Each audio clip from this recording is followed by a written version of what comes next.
अस्सलाम वालेकुम students, YouTube channel accounting with sir Umair के साथ मैं एक बार फिर हाजिर हूँ। स्टूडेंट, मैं आज आपको issue of shares and debentures जो कि सेकेंड ईयर अकाउंटिंग कॉमर्स का टॉपिक है, इसका एक और सोल्यूशन करके दिखाऊंगा।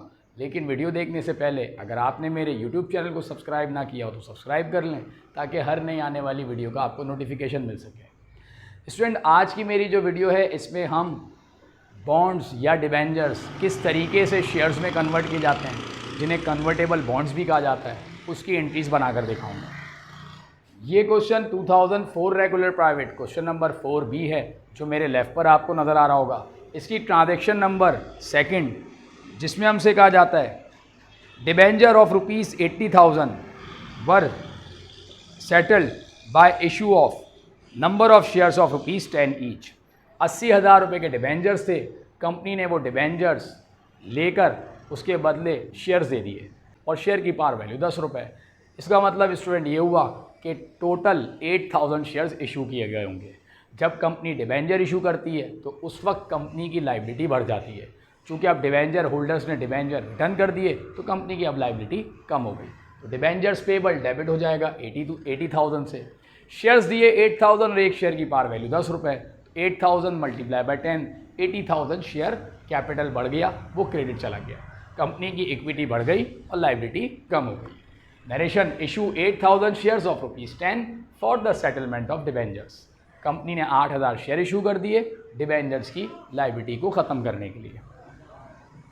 स्टूडेंट, ये 2016 रेगुलर प्राइवेट क्वेश्चन नंबर 7 है, जो मेरे लेफ़्ट पर आपको नज़र आ रहा होगा। इसकी ट्रांजैक्शन नंबर IB, जिसमें हमसे कहा जाता है issue sufficient number of shares of ₹10 at ₹13 in full settlement of debentures payable ₹1,30,000। 1,30,000 रुपये की डिबेंचर की लाइबिलिटी थी, कंपनी वो लाइबिलिटी ख़त्म कर रही है, उसके बदले शेयर्स इशू कर रही है और एक शेयर की पार वैल्यू 10 रुपये, मार्केट वैल्यू 13 रुपये। तो हम नंबर ऑफ़ शेयर्स इस तरीके से निकालेंगे कि 1,30,000 जो अमाउंट है उसको मार्केट वैल्यू पर शेयर जो कि 13 रुपये है उससे डिवाइड कर दिया, तो 10,000 आएंगे शेयर्स। कंपनी ने डिबेंचर की लाइबिलिटी ख़त्म कर दी, डिबेंचर पेबल डेबिट हो गया 1,30,000 से। शेयर्स की चूँकि पार वैल्यू 10 रुपये है, 10,000 शेयर्स और एक शेयर 10 रुपये का 1,00,000 हो गया शेयर कैपिटल, और एक शेयर पर 3 रुपये का प्रीमियम, तो 10,000 शेयर्स पर 30,000 रुपये का प्रीमियम हो गया, जिसे हम रिकॉर्ड करेंगे ऑर्डिनरी शेयर प्रीमियम के नाम से। Issue 10,000 shares of ₹10 at ₹13। Company ने 10 रुपये वाला शेयर 13 में इशू किया in settlement of debentures, debentures की लाइबिलिटी को ख़त्म करने के लिए। 2014 रेगुलर क्वेश्चन नंबर 7, जो मेरे राइट पर आपको नज़र आ रहा होगा। इसकी 5th ट्रांजैक्शन, जिसमें हमसे कहा जाता है issue 9,000 ordinary shares in settlement of bonds payable of ₹85,000। 85,000 की बॉन्ड्स की लाइबिलिटी थी, कंपनी वो लाइबिलिटी ख़त्म कर रही है क्योंकि कंपनी उसके बदले शेयर्स इशू कर रही है। तो बॉन्ड्स पेबल जो लाइबिलिटी थी वो ख़त्म होकर डेबिट हो जाएगी 85,000 से।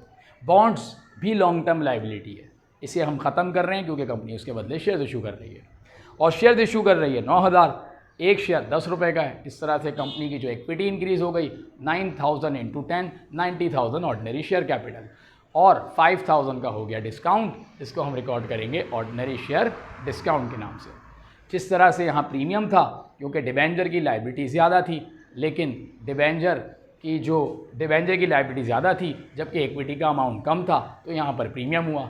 इसी तरीके से यहाँ डिबेंचर की लाइबिलिटी कम है जबकि इक्विटी ज़्यादा है, तो यहाँ पर डिस्काउंट होगा 5,000 का।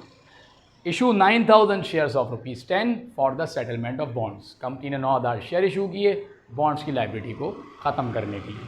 तो स्टूडेंट, मैंने आज आपको ये 3 एंट्रीज, जिसमें डिबेंचर्स को कन्वर्ट किया गया शेयर्स पर पार वैल्यू पर, एक जिसमें प्रीमियम था और एक वो जिसमें डिस्काउंट का केस था, ये 3 एंट्रीज मैंने आपको बनाकर दिखाई। उम्मीद है आपको ये कॉन्सेप्ट समझ आया होगा। अब हमारा ये issue of shares and debentures का टॉपिक कंप्लीट हो जाता है। नेक्स्ट वीडियो में मैं नए लेक्चर के साथ फिर आपकी खिदमत में हाजिर होऊंगा। तब तक के लिए मैं आपसे इजाज़त चाहता हूँ। अल्लाह हाफ़िज़।